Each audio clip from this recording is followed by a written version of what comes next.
Hello friends, today we see the Indian Weaver which is written by Sarojini Naidu. This poem written by Sarojini Naidu in three stanzas. Firstly, we see about Sarojini Naidu biography.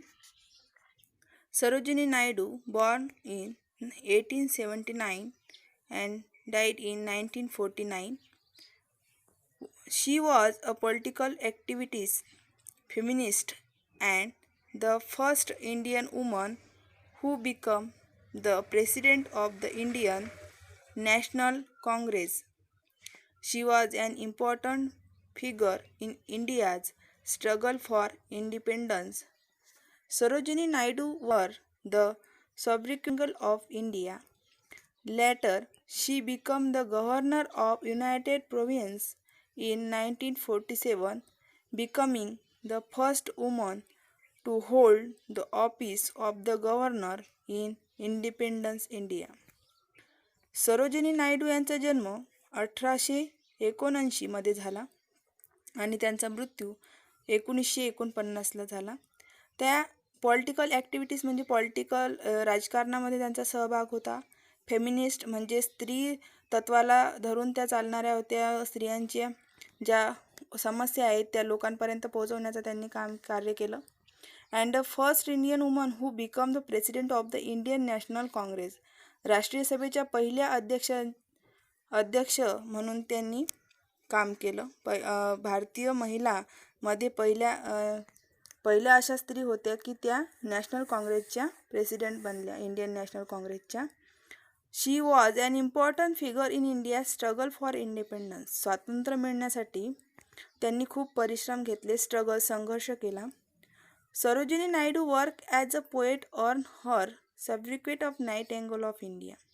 त्यांनी खूप कार्य केलं भारतामध्ये राहून, म्हणून त्यांना भारताची कोकिळा असे सुद्धा म्हटले जाते.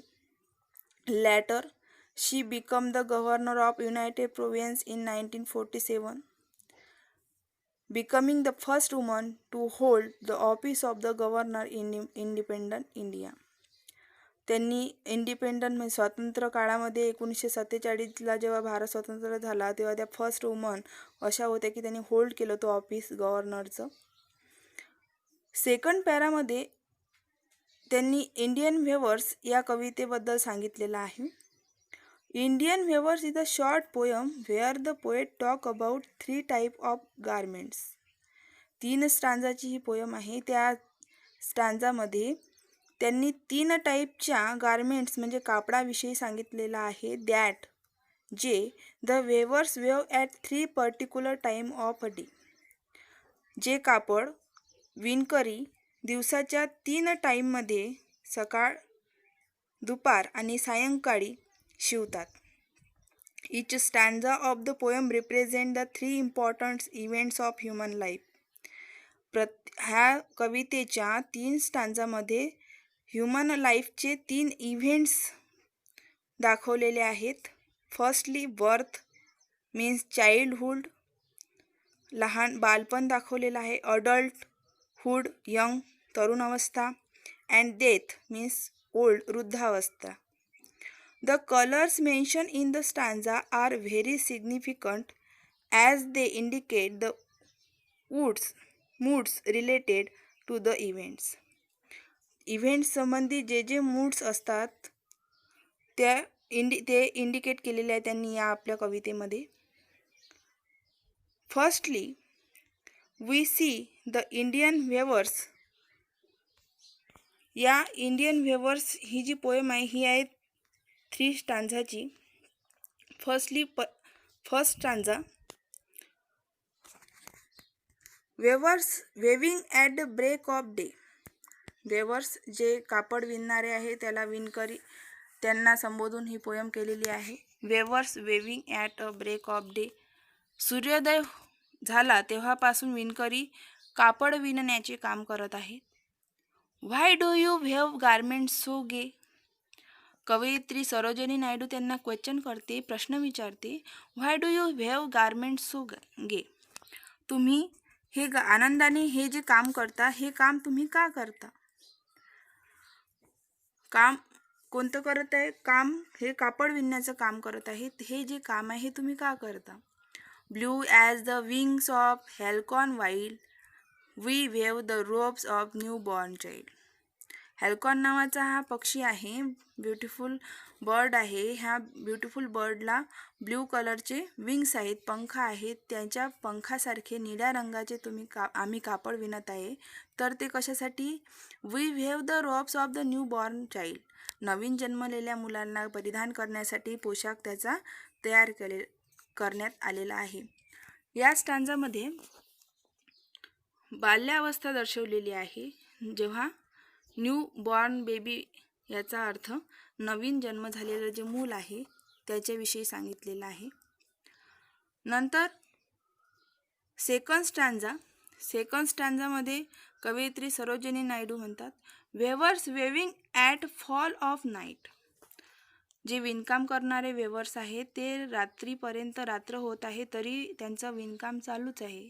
व्हाय do you weave garment so bright. तुम्ही ही असे चमकदार कपडे का विणत आहात? Like the plumes of peacock purple and green. Plumes mean पंख. पिकॉकचे जे पंख असतात ते पर्पल अँड ग्रीन कलरचे असतात. त्या ग्रीन आणि पर्पल कलरसारखे तुम्ही कापड का विणत आहेत, अशी कवयित्री सरोजिनी नायडू त्यांना क्वेश्चन करते. तेव्हा त्यावर आन्सर म्हणून ते म्हणतात, we weave the marriage veils of a queen. जी नववधू असते, जिचं लग्न होणार असते, अशा राणीसाठी, नववधूला घालण्यासाठी आम्ही हे pumps of peacock purple and green ह्या पंखासारखे, पिकॉकच्या पंखासारखे पर्पल अँड ग्रीन कापड विणत आहे. नंतरच्या थर्ड स्टांजामध्ये कवयित्री म्हणते, या सेकंड स्टांजामध्ये यंग अवस्था दर्शवलेली आहे. नंतर थर्ड स्टांजामध्ये weavers weaving a solemn and still. सायंकाळ झाली आहे, चंद्राचा प्रकाश पडत आहे,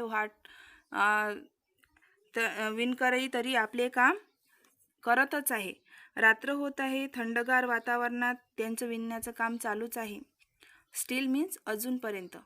what do you wave in the moonlight chill.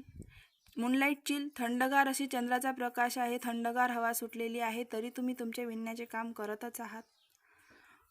White as a feather and white as a cloud. पांढरे, पंखासारखे पांढरे आणि ढगासारखे पांढरे शुभ्र असे कापड तुम्ही का विणत आहे, असे सरोजिनी नायडू त्यांना क्वेश्चन करते. त्यावर आन्सर म्हणून विणकाम करणारे म्हणतात, we weave a dead man funeral shroud. जे मृत व्यक्ती आहेत त्यांना त्यांच्या अंगावर टाकण्यासाठी आम्ही पांढऱ्या कलरचे कापड विणत आहेत. अशा प्रकारे सरोजिनी नायडू यांनी 3 स्टांजामध्ये ह्युमन लाईफचे 3 मूड सांगितलेले आहे. जसं बर्थमध्ये चाइल्डहुड, सेकंड स्टँजामध्ये अडल्टहुड अँड थर्ड स्टँजामध्ये ओल्ड. फर्स्ट स्टँजामध्ये आपण पाहू शकतो रायमिंग स्कीम AABB अशी आहे. Day gay white rhyming scheme आहे AABB. नंतर सेकंड स्टँजामध्ये नाईट ब्राईट, ग्रीन क्वीन हे रायमिंग वर्ड्स आहेत आणि यामध्ये सुद्धा रायमिंग स्कीम AABB अशी आहे. आणि थर्ड स्टँजामध्ये सुद्धा स्टील चिल, क्लाउड श्राउड हे रायमिंग वर्ड आहे आणि स्टील AABB अशी रायमिंग स्कीम आपल्याला आढळून येते. नंतर फिगर ऑफ स्पीचचा जर विचार केला तर फर्स्ट स्टांजामध्ये weavers weaving at a break of day, यामध्ये वेवर्स वेविंग WW रिपीट केलेला आहे, त्यामुळे इथे अलिटरेशन हा फिगर ऑफ स्पीच होतो. नंतर सेकंड स्टांजामध्ये थर्ड लाईनमध्ये आपण पाहू शकतो like the plumes of peacock purple. तर या स्टांजामध्ये लाईक हा शब्द आलेला आहे. तर लाईक हा शब्द आल्यामुळे इथे सिमिली हा फिगर ऑफ स्पीच आपल्याला आढळून येतो. नंतर थर्ड स्टांजामध्ये आपण पाहू शकतो, थर्ड स्टांजामध्ये third line white as a feather and white as a cloud. As हा शब्द पण आपल्याला सिमिली हा फिगर ऑफ स्पीच यामध्ये दिसत आहे. अशा प्रकारे सरोजिनी नायडू यांनी ही 3 स्टँजा असलेली 3 मूड असलेली पोयम आपल्याला दाखवली, ज्यामध्ये आपण बर्थ, अडल्टहूड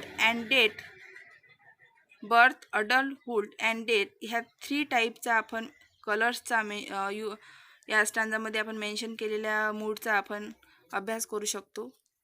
जर तुम्हाला माझा व्हिडिओ आवडला असेल तर प्लीज माझ्या व्हिडिओला लाईक करा आणि माझ्या चॅनलला सबस्क्राईब करा. थँक्यू.